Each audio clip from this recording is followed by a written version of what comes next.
It's not great, is it really? You're one of the most famous people in the world. Everybody knows you, right? You are the main man, the president of the United States. But then this happens. That's right, yes.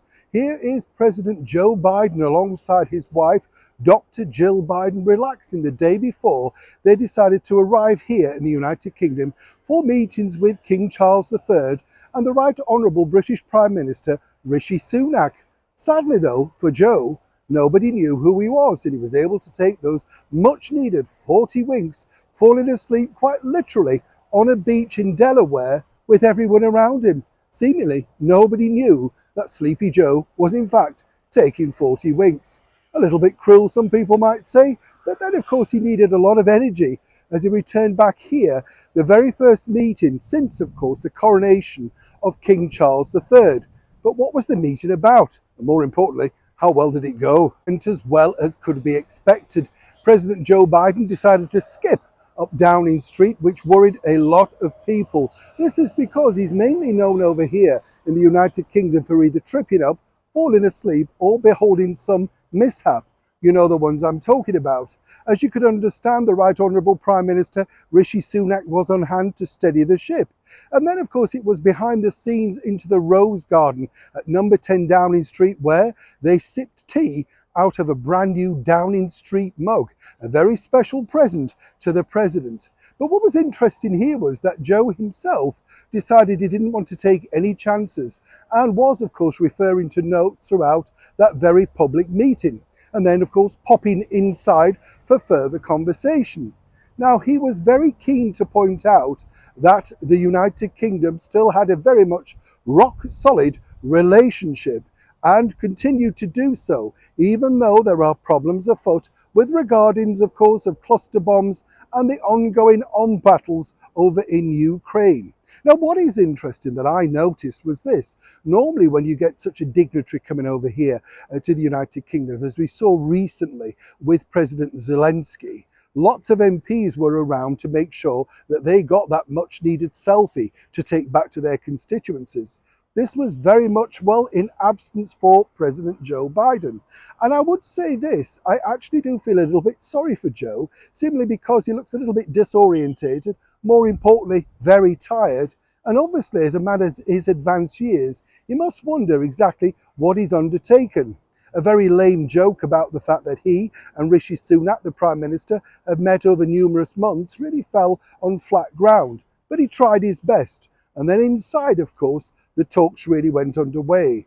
What truly developed, though, remains to be seen, as naturally he then decided, and the second part of his instalment trip, to pop over to Windsor to take even more tea with a man some might say is infinitely more important, His Majesty the King. So why was King Charles very keen to meet the President Joe Biden?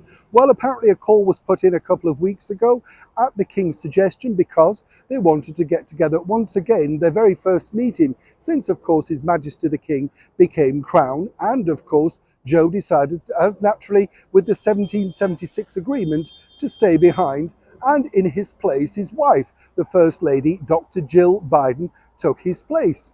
Now, what was interesting really was this. As we saw, President Joe was very much enamored with the fact that the Welsh Guards on display played the American national anthem. Very beautifully, I might point out as well.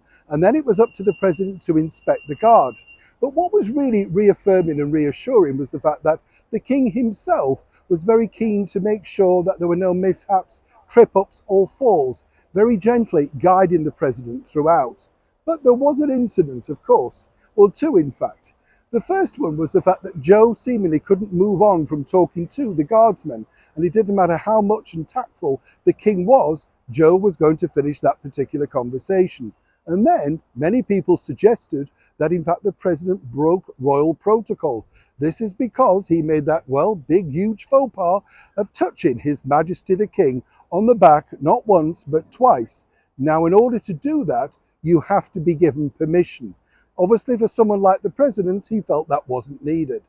Now, the meeting was simply this. After a photo call in the Great Corridor, the Grand Corridor of Windsor Castle, which was famously seen the last time on the last president at that particular style meeting, the 45th president, Donald Trump, alongside our late and wonderful monarch, Her Majesty the Queen, it was down to business, climate change. This has become particularly underwhelming for many people over here.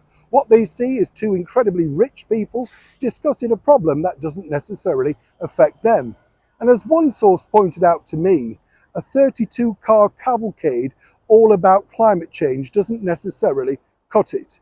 But of course, it's not about what they do, it's about what you do to save the planet. As tea flowed and conversation went inside Windsor Castle, it remains to be seen just how effective that particular visit has been. But on the world stage, particularly for King Charles, it's important to form a very close bond with the much needed, much allied, of course, President of the United States. Joe confirms that he's running again for another few years in office. But truly, will he make it? Will he have the stamina? And more importantly, how much more can Joe really take on?